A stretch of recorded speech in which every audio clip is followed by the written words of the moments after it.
तो दोस्तों आज तारीख हो गई है 4 जुलाई 2024 की, साथ ही में दिन है गुरुवार का। तो आइए बिना देर किए फटाफट से जानते हैं आज की ताज़ा खबरें और मुख्य समाचार। तो देखिए आज के मुख्य समाचार की पहली बड़ी खबर, महामंडलेश्वर बोले श्री कृष्ण ने 16,000 शादियां की, बताओ फिर चरित्रहीन कौन। जी हाँ, कथावाचक पंडित प्रदीप मिश्रा की राधा रानी पर की गई टिप्पणी से सीहोर से लेकर मथुरा तक हंगामा हुआ। शायद आपको पता होगा, इसके बाद उन्होंने बरसाना के मंदिर में नाक रगड़ के माफी मांगी। अभी ये मामला पूरी तरह से शांत भी नहीं हुआ है कि अब निरंजनी अखाड़े के महामंडलेश्वर ब्रह्म ऋषि कुमार स्वामी की भगवान श्री कृष्ण के चरित्र पर टिप्पणी सामने आई है। दिए गए बयान का वीडियो सामने आने के बाद उज्जैन के संतों ने कुमार स्वामी पर प्रतिबंध लगाने और महामंडलेश्वर पद से हटाने की मांग की है। दोस्तों आपको बता दें, हिंदू धर्म में महामंडलेश्वर का पद बड़ा ही महत्वपूर्ण होता है। जानकारी के मुताबिक राजस्थान के महामंडलेश्वर ब्रह्म ऋषि कुमार स्वामी गुरुदेव के नाम से जाने जाते हैं। उनका जो वीडियो आया है उनमें वो कहते हुए दिख रहे हैं कि बताओ चरित्रहीन कौन है। भगवान कृष्ण एक शादी कर ली, 2 शादी कर ली, 15 कर ली, 16 कर ली, बताओ कितनी कर ली, 16,000 शादियां, तो क्या ये कोई चरित्र है। तो उनके इसी बयान के बाद ये बड़ा हंगामा मचा हुआ है। वहीं आपको बता दें, ये बात किसी ऐरे गहरे ने नहीं कही है, बल्कि बोलने वाले पंडित यानी कि गुरुदेव बहुत बड़े ज्ञानी माने जाते हैं। देखिए अगली खबर, सांसदों की शपथ के नियम में हुआ बदलाव, लोकसभा सांसद अब शपथ के बाद नारे नहीं लगा सकेंगे। अभी हाल ही में ओवैसी के जय फिलिस्तीन नारे पे हुआ था विवाद। जी हाँ, लोकसभा के अध्यक्ष ओम बिरला ने अभी हाल ही में बीते बुधवार को लोकसभा में सांसदों के शपथ के नियमों में बदलाव किया। नए नियम के मुताबिक अब सांसदों की शपथ के बाद कोई नारेबाजी नहीं होगी, नारे लगाने की अब कोई अनुमति नहीं है। बात यह है कि अभी हाल ही में असदुद्दीन ओवैसी ने शपथ लेने के बाद जय फिलिस्तीन का नारा लगाया। हालांकि कई लोगों का कहना है कि फिलिस्तीन का दूर दूर तक भारत से कोई लेना देना नहीं है। देश के रिश्ते की बात है तो वो तो कई सारे देश के साथ है, वहीं जंग की बात है तो जंग तो कई देशों में होती है, कई जगहों पे लोगों पे जुल्म होता है, तो क्या वहाँ का नारा भी लगाया जाता है। तो फिलिस्तीन को लेकर ऐसा क्यों किया जा रहा है। वहीं आपको बता दें, ओवैसी के अलावा भी कई और सांसदों ने तरह तरह के नारे लगाए शपथ लेने के बाद। बाकी दोस्तों आप इसी वीडियो के नीचे कमेंट बॉक्स में कमेंट करके बताएं कि जो नया नियम लाया गया है तो आपके हिसाब से ये सही है या गलत है। अब देखिए अगली खबर कि भारत का सोशल मीडिया प्लेटफॉर्म कू ऐप हुआ बंद। पैसों की दिक्कतों का सामना कर रही थी कंपनी। कू के फाउंडर्स अप्रमेय राधाकृष्ण और मयंक ने इस फैसले का ऐलान किया है। बताया गया फाउंडर्स की जो पार्टनरशिप थी वो फेल हो गई है। देखिए अगली खबर, वर्ल्ड कप विजेता टीम के लिए ग्रैंड वेलकम की है तैयारी। आज सुबह पीएम मोदी के साथ भारतीय टीम नाश्ता करेगी, फिर मुंबई में होगा रोड शो और शाम को वानखेड़े स्टेडियम में इंडियन टीम का सम्मान किया जाएगा। टीम इंडिया आज गुरुवार को सुबह सुबह दिल्ली पहुंच जाएगी। इसके बाद पीएम मोदी आवास पे पहुंचेगी, पीएम मोदी के साथ यहाँ पे ब्रेकफास्ट करेगी, नाश्ता करेगी। इसके बाद टीम इंडिया मुंबई के लिए रवाना होगी। बताया गया है टीम इंडिया का मुंबई में रोड शो होगा, वहीं शाम को वानखेड़े स्टेडियम में भारतीय टीम को सम्मानित किया जाएगा। देखिए अगली खबर, यूपी के हाथरस के हादसे पर उपदेशक भोले बाबा ने बोला कि मैं वहाँ से निकल गया था, अराजक तत्वों ने भगदड़ कराई। दोस्तों हमने आपको बीते रोज के मुख्य समाचार में बताया था कि इस हादसे में अब तक 122 लोगों की जान जा चुकी है। इसी बीच ये भी खबर आ रही है कि हाथरस कांड की जांच के लिए 3 लोगों की टीम बनाई गई है। आसान शब्दों में कहें तो यूपी के हाथरस में सत्संग के दौरान जो भगदड़ मची है तो ये किसी की साजिश थी या कोई अनहोनी घटना। टीम इसी का पता लगाने की कोशिश करेगी, सबूतों के जरिए, जांच पड़ताल के जरिए। इससे जुड़ी देखें एक और खबर कि हाथरस भगदड़ के बाद बाबा बागेश्वर ने लिया सावधानी वाला फैसला। जी हाँ, हाथरस में श्रद्धालुओं के बीच भगदड़ मचने के चलते जो बड़ा हादसा हुआ, इसको देखते हुए बाबा बागेश्वर धीरेन्द्र कृष्ण शास्त्री ने आज 4 जुलाई को होने वाले अपने जन्मदिन के कार्यक्रम को रद्द कर दिया है। इस कार्यक्रम में भी लाखों की संख्या में लोगों के आने की उम्मीद थी। पंडित धीरेन्द्र शास्त्री ने कहा बहुत भीड़ हो गई है, इसी वजह से आप लोगों से मेरा निवेदन है कि आप लोग जहां पर हैं वहीं पे रहकर मेरे जन्मदिन की खुशी मनाएं, हनुमान चालीसा का पाठ करें। इसके अलावा धीरेन्द्र शास्त्री ने आगे कहा कि आने वाले गुरु पूर्णिमा यानी कि 21 जुलाई को, उस समय हम योजनाबद्ध तरीके से 30 से 40 एकड़ का एक और बड़ा मैदान रखेंगे, उसमें हम आप सबके स्वागत का इंतजार करेंगे। कुल मिलाकर आसान शब्दों में कहें तो बागेश्वर धाम के बाबा ने अभी हाल ही में हुई भगदड़ के बाद और इसके बाद जो हादसा हुआ उसको देखने के बाद ये बड़ा फैसला लिया है कि कहीं उनके कार्यक्रम में भी कोई ऐसी अनहोनी न हो जाए। देखिए अगली खबर के सऊदी अरब के हाथ लगा एक और बड़ा खजाना। इसकी वजह से सऊदी अरब का दबदबा पूरी दुनिया में और बढ़ सकता है। सऊदी के ऊर्जा मंत्री प्रिंस अब्दुल अजीज बिन सलमान ने बताया है कि सऊदी के पूर्वी प्रांत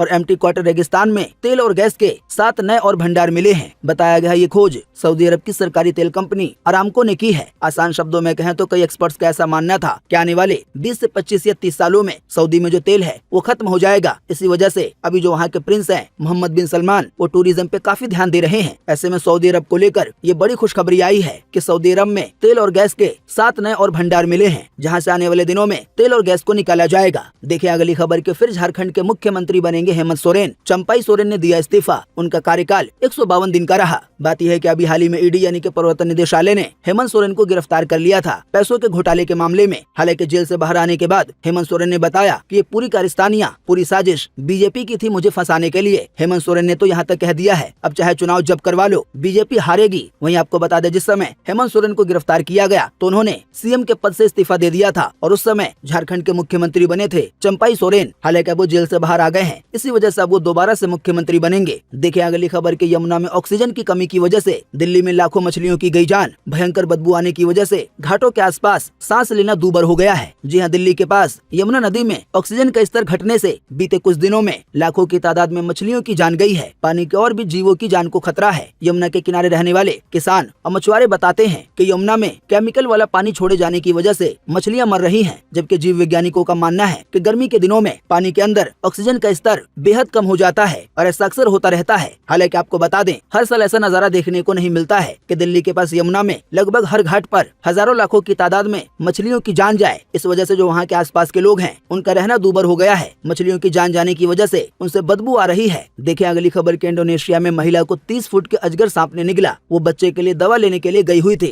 हालांकि बाद में सांप को मार दिया गया और उसका पेट काटकर महिला के शव को निकाला गया। इसकी एक तस्वीर आई है जिसे आप देख सकते हैं। आइए दोस्तों, अब आपको अगली खबर में बताते हैं क्या 4 जुलाई 2024 को देश भर में कैसा रहेगा मौसम का हाल। स्काईमेट वेदर के अनुसार अगले 24 घंटे के दौरान उत्तर प्रदेश, पंजाब, हरियाणा और उत्तराखंड के कुछ हिस्सों में मध्यम से भारी बारिश होने की संभावना है। इसके अलावा पूर्व उत्तर भारत, बिहार, झारखंड, दिल्ली, पूर्वी गुजरात, तटीय कर्नाटक, कोंकण और गोवा, साथ ही में मध्य प्रदेश के कुछ हिस्सों में, छत्तीसगढ़ में, अंडमान और निकोबार द्वीप समूह में भी आज हल्की से मध्यम बारिश होगी। हालांकि इन राज्यों के कुछ जगहों पर भारी बारिश भी हो सकती है। इसके अलावा पश्चिम बंगाल के गंगा के मैदानी इलाकों में, पूर्वी राजस्थान में, विदर्भ में, उड़ीसा में, केरल में, हिमाचल प्रदेश में, सौराष्ट्र और कच्छ में, साथ ही में लक्षद्वीप में भी हल्की से मध्यम बारिश होने की संभावना है। इसके अलावा जम्मू कश्मीर में, लद्दाख में, रायलसीमा में, मध्य महाराष्ट्र में, मराठवाड़ा में और तमिलनाडु में हल्की बारिश होने की संभावना है। देखिए अगली खबर, किसी का घर टूटा तो किसी की दुकान। हालांकि अयोध्या में शहर को उच्च स्तर का बनाने के लिए जो लोगों को मुआवजा दिया गया है, उस मुआवजे को लेकर लोग ठगे होने जैसा महसूस कर रहे हैं। अयोध्या की जनता का एक बड़ा हिस्सा प्रशासन से नाराज है। जैसा कि आप जानते हैं, यूपी के अयोध्या में राम मंदिर बनने के बाद अयोध्या शहर को उच्च स्तर का शहर बनाया जा रहा है। चाहे रोड की बात हो, एयरपोर्ट की बात हो, बस स्टेशन की बात हो, रेलवे स्टेशन की बात हो। हालांकि ये सभी चीजें बनाने की वजह से कई लोगों के घरों को तोड़ा गया है, कई लोगों के दुकानों को तोड़ा गया है। जहाँ पे रोड को चौड़ा करना था तो वहाँ पर भी घरों को तोड़ा गया। हालांकि लोगों को मुआवजा दिया गया। हालांकि आपको बता दें, अभी इस समय मुआवजे को लेकर काफी राजनीति हो रही है। कई लोग ऐसे सामने आ रहे हैं जिनका ये कहना है कि उनको अभी तक मुआवजा नहीं मिला है। हालांकि जिन लोगों ने मुआवजा मिलने की बात कही है तो साथ में वो ये भी कह रहे हैं कि हमारा घर तोड़ने के बाद या दुकान तोड़ने के बाद जो मुआवजा दिया गया है उससे नुकसान की भरपाई नहीं हो सकती। तो दोस्तों, ऐसे बयानों से आप जान सकते हैं कि अयोध्या के लोग प्रशासन से क्यों नाराज हैं और अभी हाल ही में लोकसभा के चुनाव में रिजल्ट में इतना बड़ा फेरबदल देखने को क्यों मिला।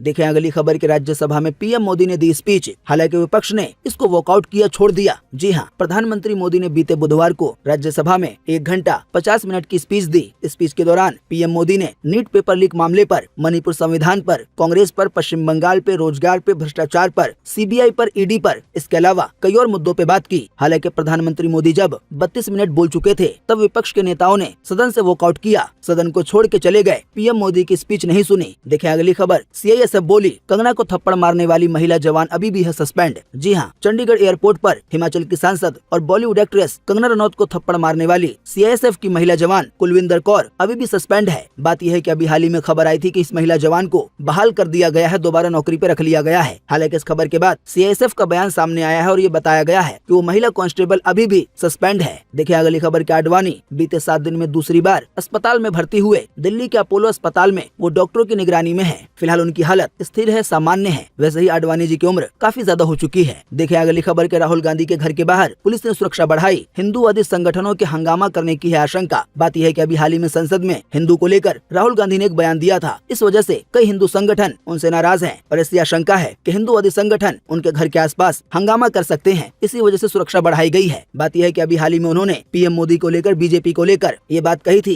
कि ये लोग अपने आप को हिंदू कहते हैं और हर समय नफरत नफरत नफरत, हिंसा हिंसा करते रहते हैं। इस पे पीएम मोदी ने कहा कि राहुल गांधी ने पूरे हिंदू समाज को हिंसक कहा है, नफरत फैलाने वाला कहा है। हालांकि इसके जवाब में पलटकर राहुल गांधी ने कहा कि बीजेपी पूरा हिंदू समाज नहीं है, आरएसएस पूरा हिंदू समाज नहीं है, पीएम मोदी पूरा हिंदू समाज नहीं है। यानी कि उन्होंने ये कहना चाहा कि मैं ये बातें बीजेपी को लेकर, पीएम मोदी को लेकर बोल रहा हूँ, न कि पूरे हिंदू समाज को लेकर। देखिए अगली खबर के, कजाकिस्तान में रूस चीन के राष्ट्रपति की हुई मुलाकात। पुतिन बोले दोनों देशों में ऐसी दोस्ती पहले कभी नहीं देखी। वहीं जिनपिंग ने व्लादिमीर पुतिन को अपना पुराना दोस्त बताया। आसान शब्दों में कहें तो रूस और चाइना के रिश्ते धीरे धीरे ऐसा लग रहा है काफी मजबूत होते जा रहे हैं। दोनों बार बार मुलाकात कर रहे हैं। वहीं आपको बता दें, अगर ये दोनों दोस्त बन जाते हैं, वो भी पक्के वाले, खास करके सैन्य गठबंधन वगैरह को लेकर, तो आने वाले दिनों में पूरी दुनिया में ये दो मिले हुए देश सबसे ताकतवर कहलाएंगे। देखिए अगली खबर के बाबा रामदेव ने किया दावा कि उनकी कंपनी पतंजलि को टारगेट किया जा रहा है। अभी हाल ही में उन्होंने बयान देते हुए कहा कि आयुर्वेद विरोधी कंपनी की प्रतिष्ठा को नुकसान पहुंचाने की कोशिश कर रहा है। देखिए अगली खबर के सोने और चांदी के दाम में आई तेजी, आइए बताएं ताजा भाव। जी हाँ, सोने के दाम में अभी हाल ही में बीते 3 जुलाई को 281 रुपए की बढ़त दर्ज हुई। इस बढ़त के बाद अब 24 कैरेट 10 ग्राम सोने की कीमत 71,983 रुपए हो गई है। वहीं अगर बात की जाए चांदी की, तो चांदी के दामों में 842 रुपए की बढ़ोतरी दर्ज हुई। इस बढ़ोतरी के बाद अब 1 किलो चांदी की कीमत 88,457 रुपए हो गई है। तो दोस्तों उम्मीद करते हैं कि आज की इस वीडियो से आपको काफी कुछ जानकारी मिली होगी। हम बस इसके बदले में आपसे इतना ही चाहते हैं कि आप इस वीडियो को लाइक कर दें और शेयर कर दें, क्योंकि आपका लाइक और शेयर करना ही होता है हमारी मेहनत का फल। वीडियो देखने के लिए आपका बहुत बहुत धन्यवाद। Thanks for watching.